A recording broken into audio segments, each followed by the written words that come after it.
ហើយជាធម្មតាបងប្អូនខ្មែរយើងជួយឲ្យតិចក្តីច្រើនក្តីតាមលទ្ធភាពតម្លាក់ QR code មកបាញ់តាមកងឲ្យតម្លាក់ QR code មកបាញ់តាមកងឲ្យអ្នកដែលមានលុយច្រើនក៏ជួយតាមច្រើនទៅអ្នកដែលមានតិចជួយតាមតិចទៅអញ្ចឹងនេះវាបានធ្វើឲ្យអាវប្បធម៌បានន័យថាអ្នកដែលចូលរួមការងារសង្គមនោះវាកាន់តែច្រើនទៅ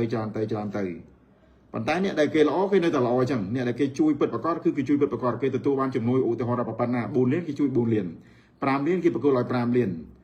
បូករួមទាំងសម្ភារៈប្រើប្រាស់មានកតេលម៉ងភួយខ្នើយចានឆ្នាំងស្លាបព្រាលាក់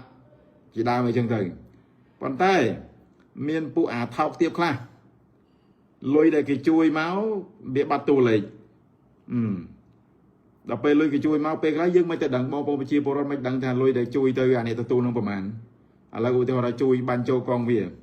បាញ់ចូលឧទាហរណ៍ថា2000វាដកតែ1500វាទៅជួយជនរងគ្រោះជនដែលខ្វះខាតតែ500 1500ទីវាសិចដាច់អញ្ចឹងឥឡូវនេះវាមានជនឆ្លៀតឱកាសធ្វើរូបភាពបែបហ្នឹងអញ្ចឹងបានវាធ្វើឲ្យអាទំនុកចិត្តរបស់បងប្អូនប្រជាពលរដ្ឋខ្មែរយើងនេះវាអស់ហ្មងវាអស់ការជឿជាក់ហ្មងពួកបងប្អូនខ្មែរយើងជួយចិត្តធ្វើបុណ្យតែទន្ទឹមនឹងការធ្វើបុណ្យរបស់ពួកគាត់របស់ពួកគាត់គឺបានហើយគាត់ធ្វើគឺគាត់ទទួលបានហើយដោយសារគាត់ធ្វើដោយចិត្តជ្រះថ្លាធ្វើដោយចិត្តសប្បុរសប៉ុន្តែណាស់អាអ្នកទទួលនេះ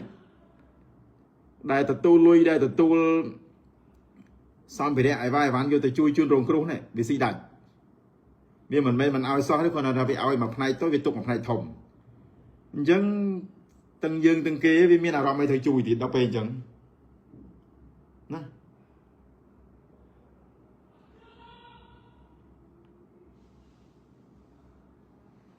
អញ្ចឹងបានថារូបភាពឥឡូវហ្នឹងគឺ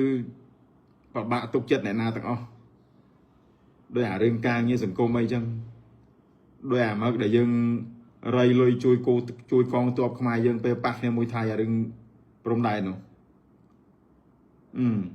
អានោះក៏រៃលុយអានេះក៏រៃលុយជួយអានេះក៏ជួយអានោះក៏ជួយអានោះក៏ប្រមូលអានេះក៏ប្រមូលចិត្តធម្មតារឿងទឹកដី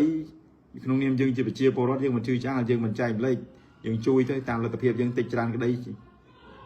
ប៉ុន្តែអ្នកខ្លះដូចពងនិយាយអញ្ចឹងឆ្លៀតកេងប្រវាញ់យកផលប្រយោជន៍ចុះលុយនឹងមនុស្សពេលខ្លះវាមានទៅយកលុយដែលគេជួយដែលមហាជនបានជួយនឹងយកទៅប្រើប្រាស់អស់ហើយណាឧទាហរណ៍ថាច្រើនពេកឧទាហរណ៍80 ឬ1លានដុល្លារអីចឹងទៅចុះបើជួយឯងតែ20 30ម៉ឺនទុក70ម៉ឺនទុក80ម៉ឺនណាដឹងអញ្ចឹងបានថាពេលខ្លះវាពិបាកឥឡូវអានេះយើងនិយាយរួមហ្មង